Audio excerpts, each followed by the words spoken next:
रक्तदाब म्हणजेच बीपी अचानक वाढल्यास काय करावं हा प्रश्न बहुतेकांना पडतो। यावर नियंत्रण ठेवण्यासाठी काही घरगुती उपाय आहेत, हे आज आपण आजच्या व्हिडिओत जाणून घेऊया। तर आजकाल खराब जीवनशैली अनेक गंभीर आजारांना कारणीभूत ठरत आहे। बीपी वाढणं किंवा कमी होणं हे देखील यापैकीच एक आहे। स्पाइक किंवा कमी रक्तदाब दोन्ही हानिकारक आहेत।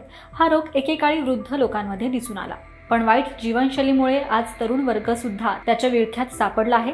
तसेच रक्तदाब वेळीच आटोक्यात आला नाही तर त्याचा हृदयाबरोबरच मेंदूवर सुद्धा विपरीत परिणाम होतो। तर आता प्रश्न असा आहे की अचानक घरी बीपी वाढल्यावर काय करावं, चला पाहूयात। तर रिपोर्टनुसार जर एखाद्या व्यक्तीचा रक्तदाब वाढला असेल तर त्याला हवेत बसवा आणि दीर्घ श्वास घेण्यास सांगा।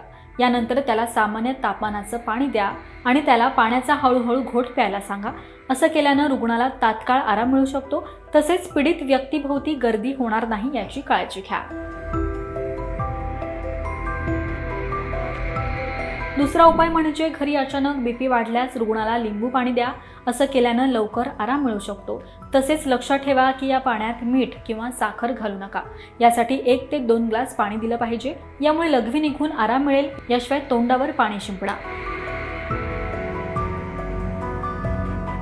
तिसरा उपाय म्हणजे उच्च रक्तदाब असलेल्यांसाठी केळी, किवी, सफरचंद खाणं फायदेशीर आहे। रक्तदाब वाढल्यास प्रथम रुग्णाला केळी, किवी, सफरचंद यापैकी एक फळ खाण्यासाठी द्या आणि त्याला आरामात बसवून पाणी द्या।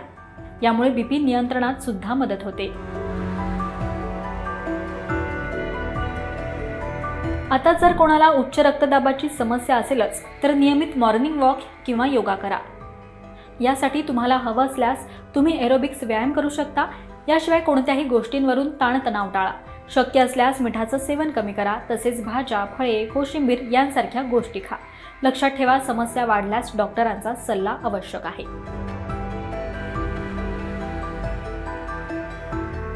आता सर्वात महत्त्वाचं म्हणजे बीपी स्लेक म्हणजे काय हे देखील तुम्हाला माहिती पाहिजे। तर एखाद्याचा बीपी 160-100च्या खाली असेल तर तो उच्च रक्तदाब मानला जाणार नाही।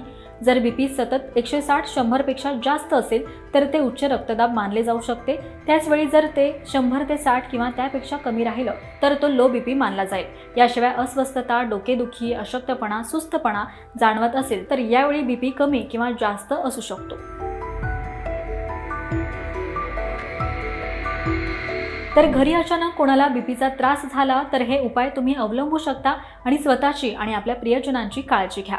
तसेच ही माहिती तुम्हाला कशी वाटली हे कमेंट करून नक्की सांगा। पाहत रहा महाराष्ट्र टाइम्स। धन्यवाद।